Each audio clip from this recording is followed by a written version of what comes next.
কি ম্যাডাম, সারা জীবনই কি আপনার পেট খারাপ থাকে নাকি? পরিচিত কণ্ঠের কথা শুনে চমকে উপরের দিকে তাকাতেই দেখতে পেলাম হৃদ খানকে। দ্রুততার সঙ্গে আমি বসা থেকে উঠে দাঁড়িয়ে ওনার দিকে চোখ রাখতেই দেখলাম উনি পিওর সাদা পাঞ্জাবি পায়জামা পরে দাঁড়িয়ে আমার সামনে। পাঞ্জাবির হাতা দুটো টেনে ভাঁজ করা কোণে অবধি, বাম হাতে ঘড়ি, দু হাতে বড় বড় পশমগুলো ঘামে ভিজে লেপ্টে আছে হাতের ভাঁজে।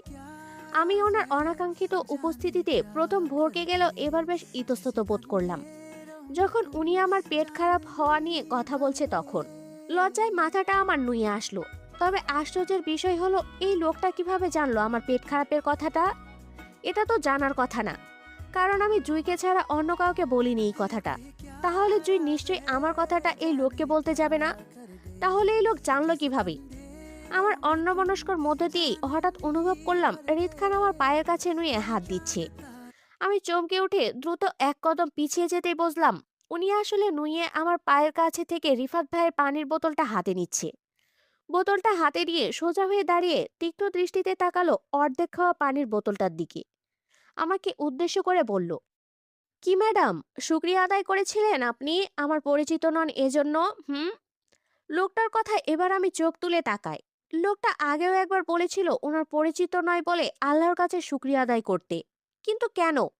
আমরা পরিচিত হলে কি এমন হতো?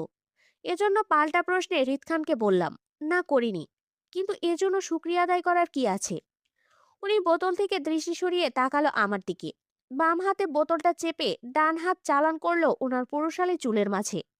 দৃষ্টিতে তীক্ষ্ণতা বজায় রেখে সোজা সাপটা উত্তরে বলল, এই যে আপনি ভালো আছেন, প্রেমিকের সঙ্গে বসে আড্ডা দিতে পারছেন, তার পানি পান করতে পারছেন বিনা বাধায়, এজন্য অন্তত আপনার শুক্রিয়া আদায় করা দরকার।